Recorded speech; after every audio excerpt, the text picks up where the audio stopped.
MLA ఆదాయం రోజుకు 20 లక్షలు. మరి ఇక చూడు ఎమ్మెల్యే ఎట్లుందో. మరి ఇక ఎన్ని లక్షలు ఉంటే వాడు ఎక్కడ ఉంటాడు, ఎక్కడ డబ్బులు ఉంటాయి.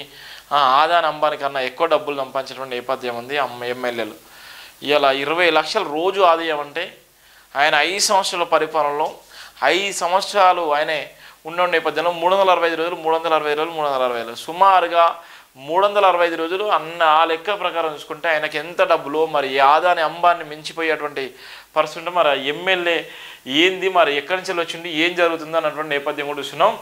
ఎమ్మెల్యే ఆదాయం రోజుకు 20 లక్షలు. ఉత్తర తెలంగాణ పాలిటిక్స్లో హాట్ టాపిక్. ఆయన గల్లా నింపుతున్న ఇండస్ట్రియల్ వెస్టేజ్, రెవెన్యూ, పోలీసు, రవాణా అధికారుల సహకారం, ఇతర పార్టీ లీడర్లకు అందులో వాటాలు. అందుకే నోరు మీద పని నాయకులు, అధికారులు. ప్రభుత్వానికి నివేదిక ఇచ్చిన ఇంటెలిజెన్స్ టీం. ఇక్కడ ఉన్నటువంటి నేపథ్యం చూడు ఏ విధంగా ఉందో.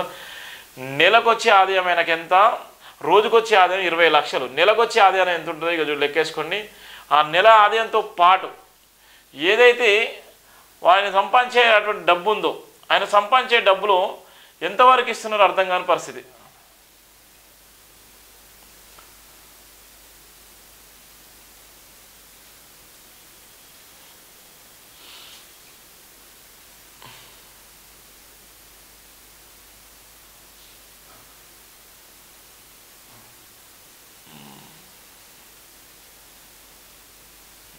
మరి ఎమ్మెల్యే ఆదాయం 20 లక్షలు. ఉత్తర తెలంగాణ పాలిటిక్స్లో హాట్ టాపిక్. ఆయన గల్లా పెట్టి నింపుతున్న ఇండస్ట్రియల్ వెస్టేజ్, రెవెన్యూ, పోలీసు, రవాణా అధికారుల సహకారం, ఇతర పార్టీ లీడర్లకు అందులో వాటా. అందుకే నోరు మీద పని నాయకుల అధికారులు. ఉత్తర తెలంగాణకు చెందిన ఓ ఎమ్మెల్యే రోజువారీ ఆదాయం సుమారు 20 లక్షలు. ఆయనకు ఎటువంటి వ్యాపారాల నుంచి పెద్దగా ఆదాయం ఏమీ సమకూరడం లేదు. కానీ ఇండస్ట్రియల్ వెస్టేజ్ ద్వారా పెద్ద మొత్తంలో లాభాలు సమకూరుతున్నట్లు విమర్శలు వ్యక్తమవుతున్నాయి. ఆ ఎమ్మెల్యేలకు వెస్టేజ్ తరలించే బిజినెస్ కూడా లేదని తేలింది. అయితే ఆ ఇండస్ట్రియల్ వెస్టేజ్ని ఇతర ప్రాంతాలకు సరఫరా చేసే ట్రాన్స్పోర్ట్ వెహికల్స్కు స్పెషల్ ట్యాక్స్ విధించడం వల్లే సమకూరుతుందనే ఆరోపణలు వస్తున్నాయి. ఆయనకు ట్యాక్స్ చెల్లించాకే ఆ ప్రాంతం నుంచి వెహికల్స్ బయటకు వెళ్లేందుకు లీడర్లు పర్మిషన్ ఇస్తారనే చర్చ స్థానికంగా జరుగుతుంది. ఎవరైనా నిర్దేశించిన ట్యాక్స్ చెల్లించకపోతే ఆ వెహికల్ అక్కడి నుంచి బయటికి వెళ్ళనివ్వరని టాక్. ఈ తతంగం మొత్తం సదరు ఎమ్మెల్యే అనుచరులు, స్థానికంగా ఉన్న పోలీసులు, ట్రాన్స్పోర్ట్ సిబ్బంది సహకరిస్తున్నట్టు తెలిసింది. కొన్ని నెలలుగా దీనిపై నిఘా పెట్టిన ఇంటెలిజెన్స్ అధికారులు ప్రభుత్వానికి రిపోర్ట్ ఇచ్చినట్టు తెలిసింది. సగం ఎమ్మెల్యేకు, మిగతా సగం పంపకాలకు నిత్యం వసూలు చేసే స్పెషల్ ట్యాక్స్లో ఎమ్మెల్యే న్యాయబద్ధంగా అన్ని పార్టీల రాజకీయ నేతలకు వాటాలు ఇస్తున్నారని ప్రచారం ఉంది. అలాగే ఆ ప్రాంతంలోని రెవెన్యూ, పోలీసు, ట్రాన్స్పోర్ట్ స్థానికంగా పలుకుబడి ఉన్న వ్యక్తులు హోదాల మేరకు నగదులు పంపించే ఏర్పాటు చేసినట్టు తెలిసింది.